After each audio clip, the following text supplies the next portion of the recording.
on this blissful afternoon. A good afternoon to everyone. This is another episode, just like we promised you that we shall be giving you segments, be it the socio-political and then the economic spheres of life.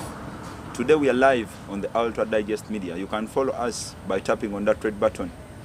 Today we shall be talking about the incidents that are happening in Makerere University. We are live at the Freedom Square, the beautiful Freedom Square, just near the Makerere University Library, the biggest in East Africa. Today on the panel, on the big debate, having a lot of very elucidative and flamboyant guests who will be giving us the gist of everything that is transgressing in the biggest university on the land. My name is Kelvin Mugabe, live on the Ultra Digest Media, where excellency is priority. My panelists on my extreme right, I'm having one of the beautiful ladies with a porous and elucidative mind, ready to interpret and digest the various things that are transgressing the university. Madam, can you say hi to our viewers? Hello viewers, I'm glad to be here. My name is Melissa Faith Ampumuza, Deputy Prime Minister, Makerere University and GRC School of Languages, Literature and Communication. Just like Malcolm X said, thank you very much for that introduction. Just like Malcolm X said, I repeat, you should always begin with the ladies. On my extreme left, I'm having one of the biggest pundits, if it is a political Sophie of life. Mister, can you introduce yourself to the viewers? A very bright afternoon to our viewers today. By the names of Mukisa Kene, the Acting Speaker, School of Liberal and Performing Arts, and an independent observer of the Makerere politics and everything that transpires. Thank you so much. Thank you very much, Mr. Mukisa. Then, last but not least, the biggest man himself, a political analyst, who views things from a different lens, if not a prism. Mister, can you introduce yourself to the viewers? Yes, viewers, how is everyone doing? My name is Kabuulwamuzafaluh, Projects Coordinator, School of Languages, Literature and Communication, and I also double as the CEO of the Ultra Digest Media. Okay, thank you very much, Mr. CEO, a political analyst. Just like they forgot to give you their incumbencies, my extreme right holder here, Madam Melissa Ampumuza, is the outgoing General Secretary for the School of Literature, Languages and Communication. Then on my extreme left, Mr. Mukisa is the outgoing Deputy Speaker and the Minister for Publicity at college level CHUS, that's the College of Humanities and Social Sciences. Right now, Mrs. Ampumuza Melissa is serving as the Deputy Prime Minister of this 87th Guild Cabinet. And then on my extreme left, Mr. Mukisa is serving as the Speaker of the School of Liberal and Performing Arts. We shall begin the big debate with a porous question to the Deputy Prime Minister on my extreme right. Mrs. Ampumuza Melissa, you've been elected and approved and appointed as the Deputy Prime Minister of this 87th Guild Cabinet. I just wanted to ask you, what are the protocols and the credibilities, if not the qualifications or the magnitude that makes you a credible candidate to be elected as our Deputy Prime Minister? Imagine being in the first year and you're being elected as the Deputy Prime Minister. What makes you so special to be elected in that position? Yes, thank you so much, Kevin. What I would say first is that we are not elected but appointed constitutionally by the President, Makerere University. And to me it is a great joy because I know it is based on merit, it is based on competence and balance. Okay, thank you very much. She said it is based on merit, competency and balance. Makerere University is made up of 9 colleges and 1 school. And out of the schools, we shall be discussing about the disbursement of the various ministerial posts. We started with the Deputy Prime Minister, and she's Melissa Ampumuza Faith from the College of Humanities and Social Sciences. My next question goes to Mr.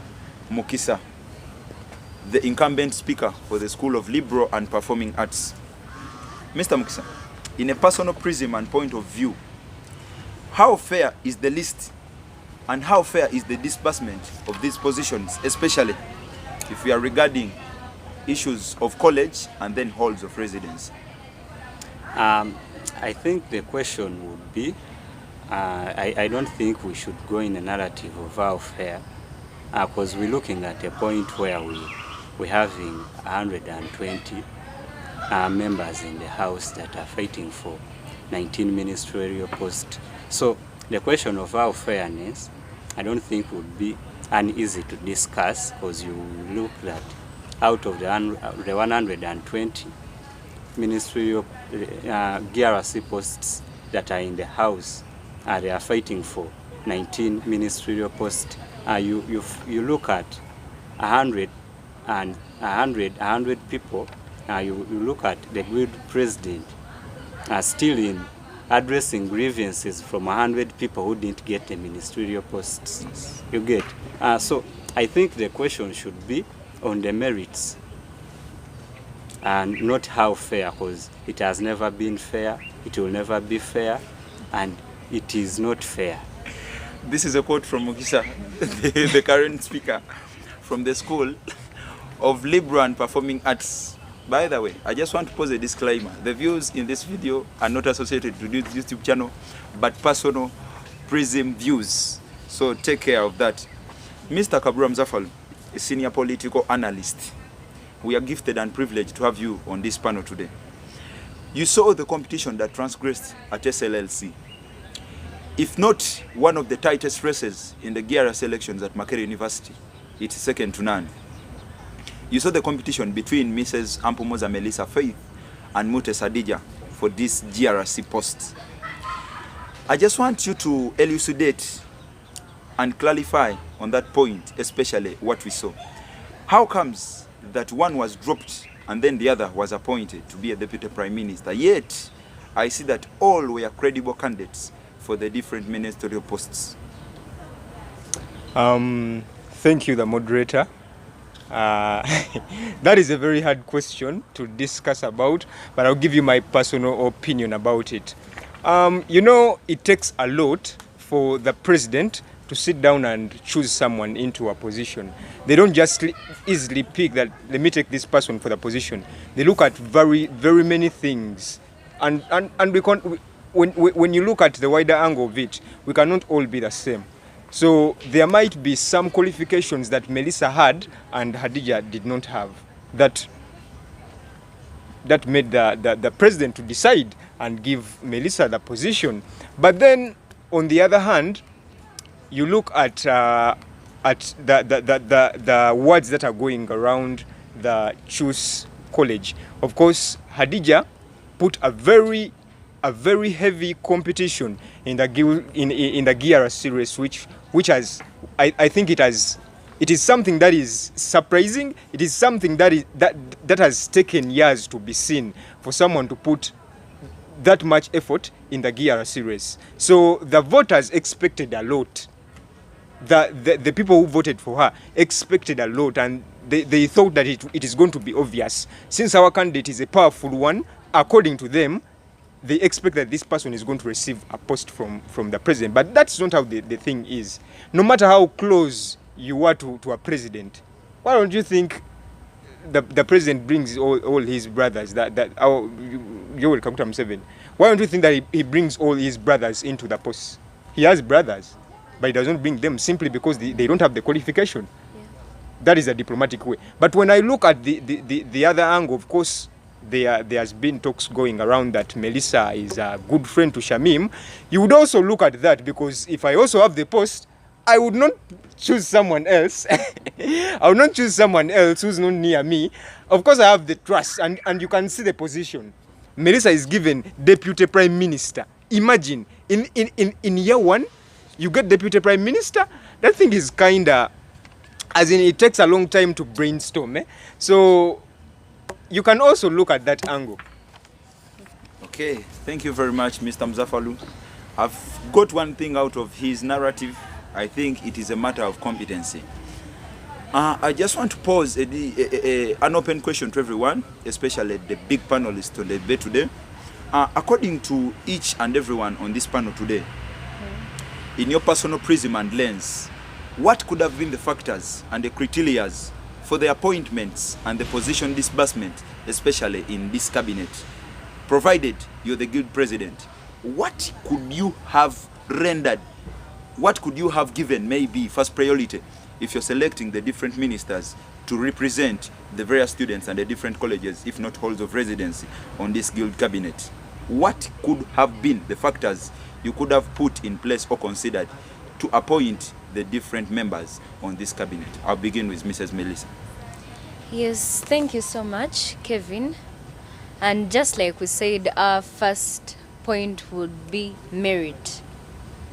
And all the others go after that. We will look at the balance of the colleges, the balance given in the halls of residence, and someone might even wonder why would someone like Ruth Kitamirike from School of Law be given a ministerial post for gender and not someone from the School of Gender. Yes, as leaders, we do not only look at interacting with the spheres of life that we are in, but we appreciate diversity. So I believe if I was a guild president, just like Shamim did, Her Excellence Shamim, I would follow what she did, merit, and followed by things like balance of colleges, balance of halls of residence, because I see in the list we have people from COVAB, from CHS, yes, School of Law, courses, said that. So I believe that was a good point.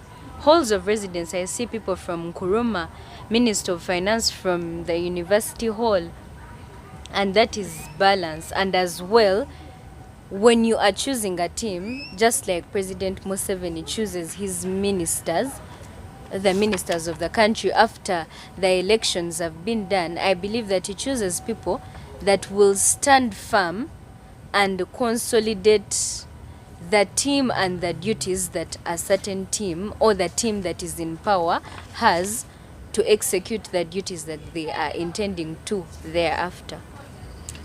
Okay, thank you very much, Mrs. Melissa. Right on my left extreme, Mr. Mukisa, the incumbent speaker for School of Liberal and Performing Arts. In your personal point of view, which could have been the credibilities and the factors, especially if you are the one electing this cabinet?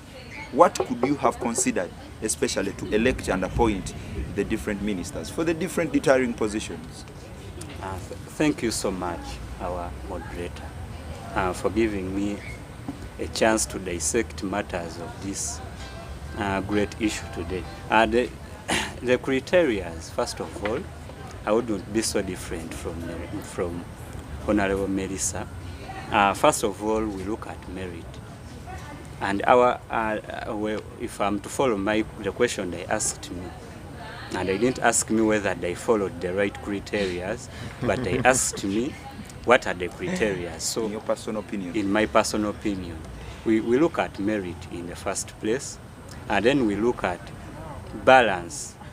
We look at balancing the ministerial posts in all the 9 schools and the 9 colleges and 1 school. Then we look at how fair has been the distribution in the halls of residence. You get. And then other factors can come in, like what was the gender balance. I think those can be my submission regarding to the question. Especially in the aspect of, you've talked about the aspect of balancing halls and gender. Many people have been complaining, especially about the issue of of colleges. In this list, if you critically observe, there may be 3 halls that are, 3 colleges that have been disbursed with a lot of positions. We talk of CHUS, we talk of CHS and SEDAT. So because Makerere University is made up of 9 colleges and 1 school. So, in your personal opinion, do you think it is too fair, especially in regards to colleges, that all have been considered in this cabinet? I think at times it's like a punishment to those colleges that never submitted never allied with the guild president, because when we're looking at fairness, besides some colleges were really there weren't so much fairness in serving. Others took the lion's share, others took the smallest share, and in a critical analysis, these colleges never gave full support. You get when you look at the College of Education, where one of the most threat to the incumbent guild president, the College of Education, I would say it's almost among the largest colleges we're having, but it got only one, and of which even the one we are still debating on now merit the criteria of they based on to give her the ministerial post.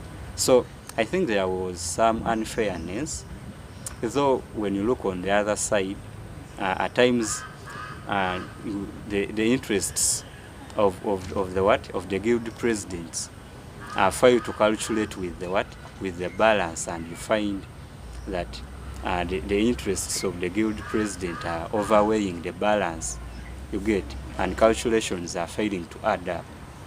And in that matter, I would say the fairness, the fairness wasn't so. We shouldn't look at. We are saying at fairness of distributing the ministries in each college, and I would say there was no fairness at all. Those are personal opinions from the Speaker of School of Liberal Languages, School of Liberal and Performing Arts. So, Mr. Muzafaluh, we are still on the cardinal and circumvent point. So I just want to ask you, especially if you were the guild president of the time, what could you consider, especially if you're electing your ministers? You see, what I should consider when choosing these ministers is obvious. You know, someone has to have that competence. You have to give someone the position on merit. But then those factors, they are traditional. That's what I can tell you. So when you look at give us the modern factors. The modern factors that are followed nowadays on the current situations, that's where the fairness comes in, or the unfairness. Is if you give me support, then I give you a position. If you don't give me support, I won't give you a position.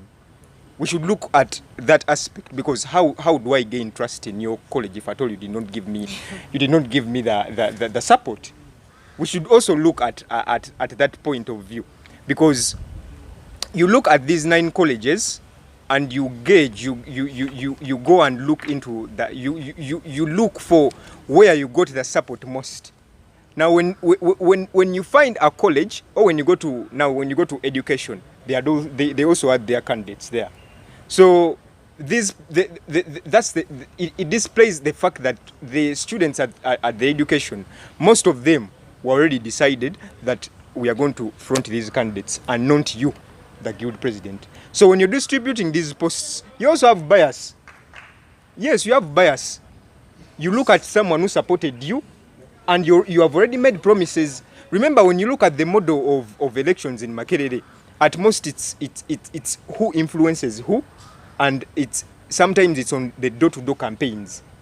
You meet the people who are the most influential, but you cannot come to me and tell me, you know what, I want you to give me support, and you're not promising something in return. Of course, I need to get something after me giving you support, which is not right. But again, that is the mode that has been adopted. Because when we elect these leaders into power, we expect them to serve us publicly, not privately. But then that mode has changed. So I'm giving you what is on board right now. People or students around here are looking for private goods. What do I gain from this? So now you look at the post of vice president of Sewanyana. People were saying, if you don't give Sewanyana the post of vice presidency, you will have done to us a bad service. Are you having facts over that? I've seen it each and everywhere.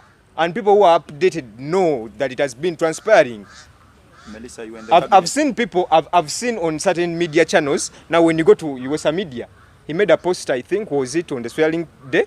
He made a post and said, you have to give this man the post because this man has been there for you. What if that man has been there for you and he doesn't have the competence for vice presidency? Yes. iMedia, you are the CEO of iMedia. What he's talking about, is it right or just blasphemy and then hearsay? Of course, if the arguments are not factual, we take them to be a loose talk. They are factual. What is talking is very right, but at times you need to bring facts on the table. That's when I bring in one of the ministers who is on the cabinet. Is what they're talking about right or just hearsay and blasphemy? Well, sometimes the public does not understand the same way as the leaders, or I could say the politicians, do understand.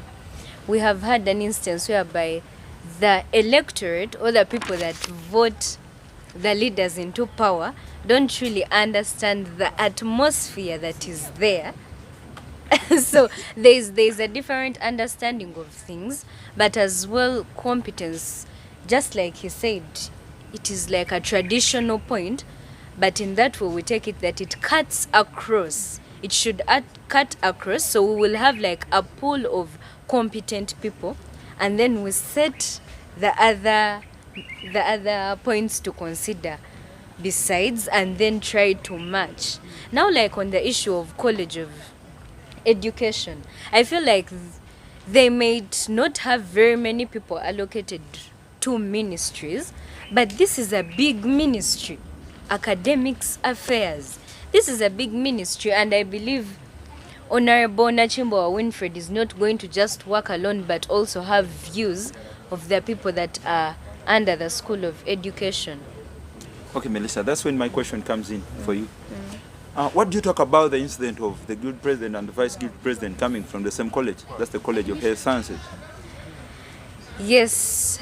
I think that the guild president and the vice president actually shouldn't be so much considered on analyzation of the full cabinet. So I feel apart from them, there is a balance in between, because the guild president, she was not appointed.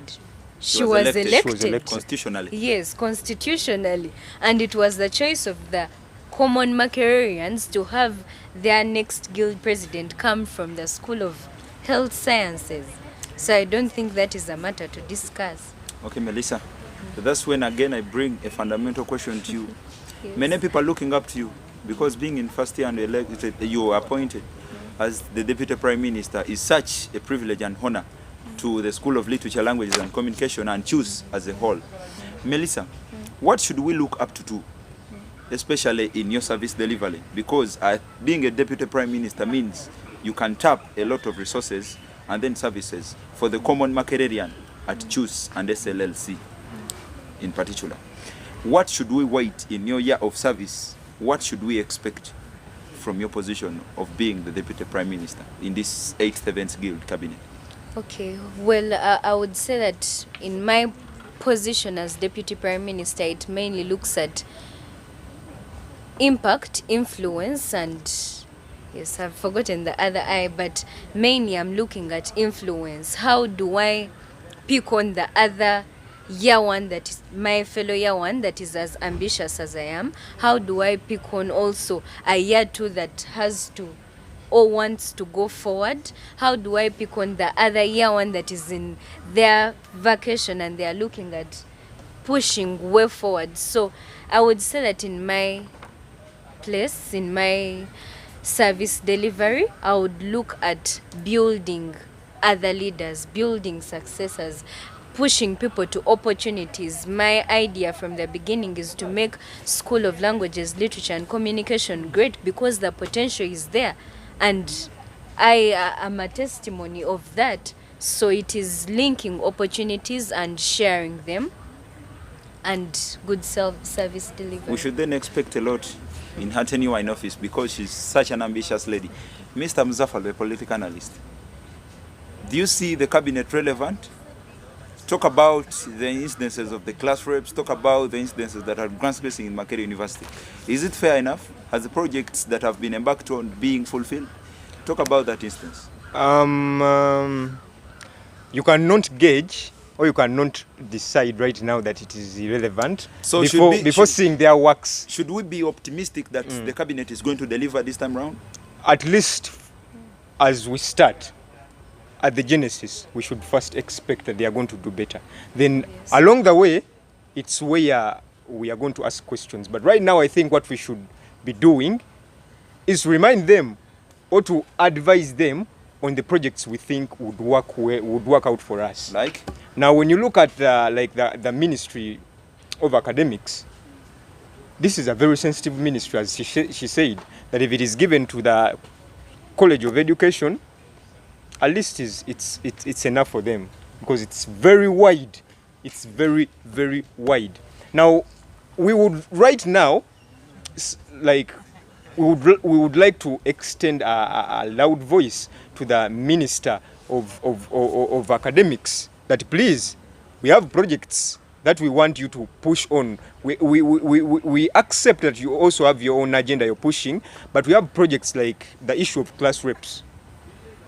I had talks with some of the class reps, and you see, this is something which is known at Makerere. If you don't have a class rep in any course unit, there is no way you're going to conduct these classes. These are the people who mobilize the students to come in for the lectures. They bridge a gap between the students and the lecturers. So these people are doing a great job. I know some of you are going to tell me that when you're serving, sometimes you don't have to look at money. But my dear friend, these people put in a lot. The fact that they already have that gadget, their phone, they're going to buy data. They have to, they have to put airtime. They have to transport themselves out. These people need to be financed. They need at least allowances, however small it would be. But these are some of the projects you would look at, because these are the people who are on the ground. They know the grievances the students have. They know what it takes to coordinate these students. You see, even the police here can't coordinate students here unless they bring tear gas. But these coordinators, they try to bridge this gap. They really need a hand clap. The class reps. So as she's pushing her projects, if this is there, then that is good. But if it's not there, at least you should consider the class reps to be given something like allowances or salary. Okay, thank you, Mr. Muzafaluh. In a recapitulation at the backtrack, it's not a conclusion. Mr. Mukisa, what are your last remarks? And if you're marking a paper, what do you expect, like in percentage-wise? What could be the score you could give to this cabinet that has been appointed, elected, approved, and so on? That's a very good question, I would say. First of all, today our discussion was rotating on the ministerial posts that were served. And as we were discussing, there is one issue we forgot, an important issue. The people behind serving this ministry, we were all centered on the appointment. But actually, serving and appointing are two different things. And I wouldn't say we hear, because it is very true. There are people that have their committees of people, and we would say we don't know the interests of these people in what? In influencing the serving of the ministerial posts. You get? So the wrangles and the unfairness and everything should be traced back to these people that are behind the serving the ministerial posts. I wouldn't like to mention names, but I know very many that are very influential. For your own security? For my own security. Because there are people we hear that once that one says no, he has said no, and you won't get any ministry. So if it is percentage, what do you expect from this cabinet? 100%, 90, 80? As always, they will give their 20%. I'll give them 20%, and the 80% will be personal interests. 20% is failure, F9. They have scored F9. You expect F9? Already in the beginning, they have scored F9. So I think The 80%, it would be their personal achievement, and to us it would be a disservice. Thank you, Mr. Mukisa. Mr. Muzafaluh, give them a score percentage-wise. What do you expect from the cabinet? Percentage-wise, my percentage will change along the way. But as per now, I'm giving them 40%. That is a credit 6, 40%, according to UNEP. Mrs. Melissa, Deputy Prime Minister, give your cabinet percentage a score. What do you expect from the cabinet? I expect 80% following the merit and the personal interaction I've had from each one of them. So I believe the appointment and the allocation for now we are at 80% and waiting to see how it will keep going on. I'm moving towards nothing something. Nothing. Nothing something. something. Nothing something. Thank you very much. This has been the Digest, Ultra Digest Media. This has been the segment where we have been scrutinizing the disbursement of the ministerial posts. Behind camera is the big man, CEDAW official Sebunya Andrew Nakaseke International Panelists. Another man is Jeremiah, the script editor, and then Joel.